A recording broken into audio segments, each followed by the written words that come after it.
پیغمبر علیه الصلاۃ والسلام فرمایي کچيري یو سړی د یوې کونډې خیال ساتي د الله رسول فرمایي کچيري یو سړی د یو یتیم خیال ساتي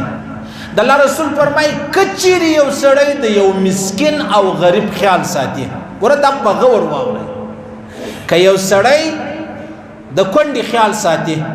چې هغه بېوسه ده بېچاره ده بېسهارې ده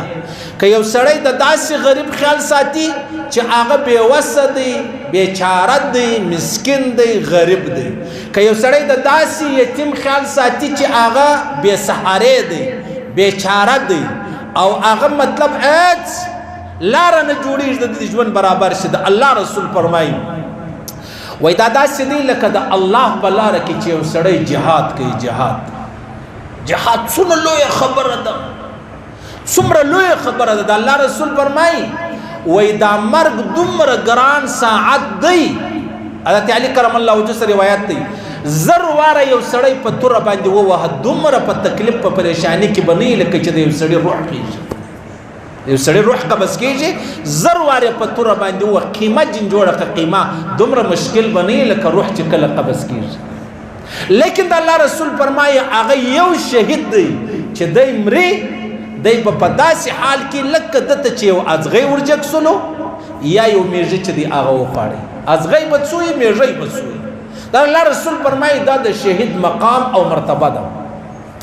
پیغمبر علیه الصلاۃ والسلام فرمایي یو سړی د شب قدر په شپه و حجر اسود ته مخامخ ولاړ دی نپل کوي د دې څو اجر دی د دې څو ثواب دی د الله رسول فرمایي وای هغه مجاهد چې چیرې پر پیره باندې ناست دی د هغه پیردار ثواب تر دغه مؤمن مسلمان چې په حج کې په روزه کې او د هغه مطلب په بیت الله شریف کې او بیا د شب قدر په شپه عام طور شب قدر شپه چې د هغه په روزه کې و حجر اسود ته مخامخ ولاړ څو اجر دی الله رسول فرمایي دغه پیردار اجر د ثواب چې دی هغه ور باندې زیات دی دلته د الله رسول فرمایي کته د یوې کونډې خیال ساتي دا داسې دی لکه ته چې د الله په لاره کې جهاد کوي جهاد خو اسانه خبره د یهودو سره فلسطینیان کوي جهاد خو کشمیریان راواخله مسلمانان راواخله د اندوانو د انډیا د فوج سره کوي لکه چې په داوس کې د پیغمبر علیه الصلاۃ والسلام ډیر لوی عظیمه ګستاخی وکړله حالانکه پر پیغمبر علیه الصلاۃ والسلام خبرې کول دا دی لکه چې لمر ته گایږي لمر په دې خبر دی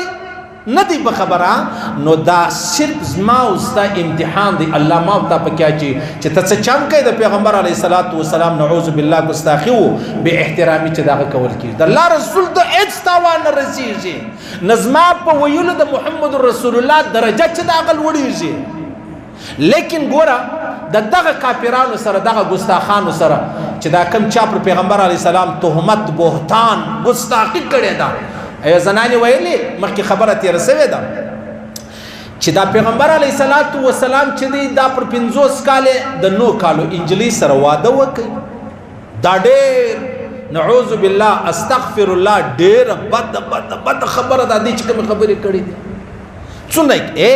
یې دا پیغمبر علیه السلام ته نسبت کړې دي چې دا دنیا پرست ول العیاذ بالله دا مطلب دا خبرو مطلب دا غوښتي یار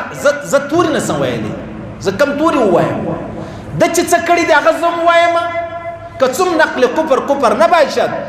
خو لیکن بیا هم زما دپاره دا نه دي پکار ستا دپاره نه دي پکار چې یا یې واورو یا یې ووایو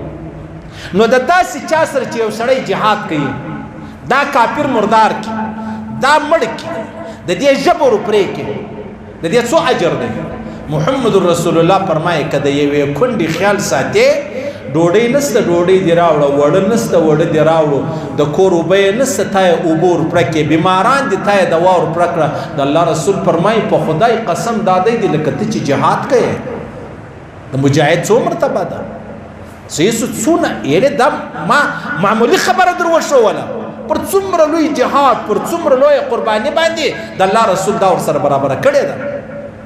د الله رسول فرمایي دا داسې دی د کونډې یتیم غریب خیال ساتل لکه چې سړی ټول عمر روزي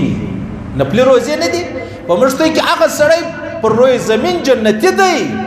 چې کم سړی نفلی روزې نسی پرځ ټوله نسو دا جنتی دی د الله رسول فرمایي چې کم سړی د یتیم او د کونډې د غریب خیال ساتي هغه د الله رسول فرمایي داسې دی لکه ټول عمر چې دی روزې نسی او ګوره بیا په مشتو کې د الله رسول فرمایي که یو سړی د کونډې یتیم او غریب خیال ساتي دا داسې دی لکه ټوله شپه چې الله ته پر تهجد باندې ولاړ پر یوه خبره د کونډې یتیم غریب خیال ساتل د الله رسول فرمایي دا داسې دی لکه مجاهد چې جهاد کوي دا داسې دی لکه هغه روزاتي چې ټول عمر روزې نیسي دا داسې دی لکه یو تهجد ګزاره چې ټول عمر د الله په دربار کې پر لمانځه باندې ولاړ دومره معمولي خبرې دي لیکن ما او تا ته الله څو اجرونه راکوي څومره لوی لوی اجرونه ملاویږي پر دې باندې